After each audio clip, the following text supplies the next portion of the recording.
आणि आता बातमी लाडक्या बहिणींची। 8 लाख लाडक्या बहिणींना आता महिन्याला 500 रुपयेच मिळणार आहेत। छाननीत नेमकं काय आढळलंय आणि कोणत्या महिलांचे हजारो रुपये कट होणार आहेत पाहूया।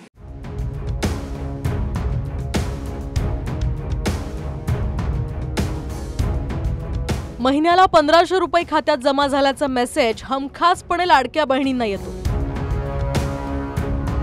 पण आता 8 लाखांहून अधिक लाडक्या बहिणींच्या खात्यात फक्त 500 रुपये जमा होणार।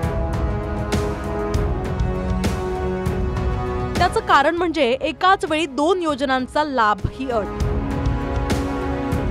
किसान सन्मान निधीचे पैसे ज्या लाडक्या बहिणींच्या खात्यात जमा होतात अशा बहिणींची संख्या 8 लाखांहून अधिक आहे। त्यामुळे ज्या लाडक्या बहिणी किसान सन्मान निधीचा लाभ घेतात त्यांना 500 रुपयेच मिळणार आहेत।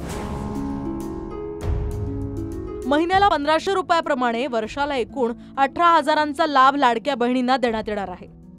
त्याचवेळी केंद्र सरकारच्या पीएम किसान योजनेद्वारे वर्षाला 6,000 आणि राज्य सरकारकडून नमो किसान सन्मान निधीचे वर्षाला 6,000 असे एकूण 12,000 मिळतात। या दोन्ही योजनांमध्ये 6,000चा जो फरक आहे तो महिन्याला 500 रुपयाप्रमाणे लाडक्या बहिणींना मिळेल। याचाच अर्थ ज्या लाडक्या बहिणी किसान सन्मान निधीचे पैसे घेत असतील त्यांना महिन्याला लाडक्या बहिणीचे 1500 रुपयांऐवजी 500 रुपये मिळतील। त्याच्यावरती आता लाडक्या बहिणींनीच प्रश्न विचारले पाहिजेत। ज्या लाडक्या बहिणींकडून 1500 रुपयांच्या बदल्यात मतं विकत घेतली तर त्या मतांची किंमत आता 500 वरती आलेली आहे, उद्या ती 0 वरती येईल। या राज्याची आर्थिक परिस्थिती अत्यंत गंभीर आहे। कर्मचाऱ्यांचे पगार द्यायलाही पैसे नाही, पण हे राज्य चालवणं आर्थिकदृष्ट्या आता सोपं राहिलेलं नाही।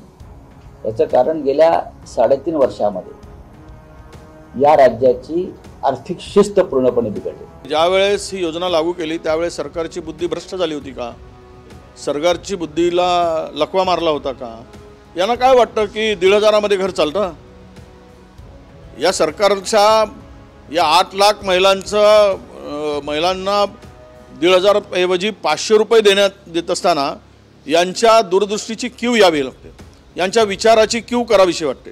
मतासाठी त्यावेळेस सरसकट निर्णय घेतलेत, मतं घेतली आणि आता मात्र योजना गुंडाळण्यासाठी, तिजोरीवरचा ताण कमी करण्यासाठी अशा प्रकारच्या क्लुप्त्या लढवणं हे निंदनीय आहे असं मी मानतो।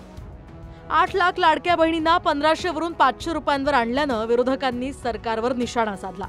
पण अर्थ राज्यमंत्री आशिष जयस्वाल यांनी कोणत्याही नव्या अटी किंवा नियम लावलेले नाहीत असं म्हटलंय। ज्या लाडक्या बहिणी नियम डावलून लाभ घेत होत्या त्यांचीच नावं शॉर्टलिस्ट झाल्याचं त्यांनी म्हटलंय। तेव्हा लाडक्या बहिणीचा जो GR निवडणुकीच्या पूर्वी निघाला होता अशा कुठल्याही शासन निर्णयामध्ये बदल झालेला नाहीये।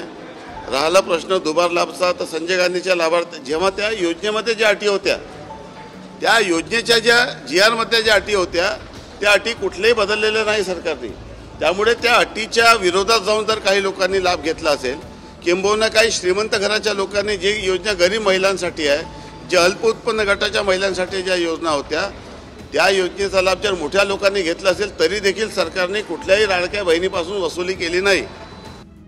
आता छाननीमध्ये ज्या 8 लाख महिला दुहेरी लाभ घेत होत्या त्यांची 1000 रुपयांची कपात झाल्यानं सरकारचे वर्षाला 8 कोटी रुपये वाचणार आहेत।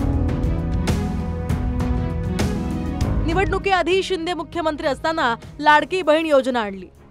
निवडणुकीच्या आधी 5 हप्त्यांचे 7,500 सरकारनं लाडक्या बहिणींच्या खात्यात टाकले, पण त्याच वेळी नियम आणि अटींचं पालन होतंय की नाही याची तपासणी करण्याचा वेळ नव्हता असं कारण सरकारकडून दिलं जात आहे।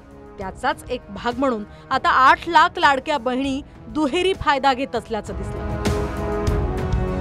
Bureau report, TV9 Marathi, Mumbai.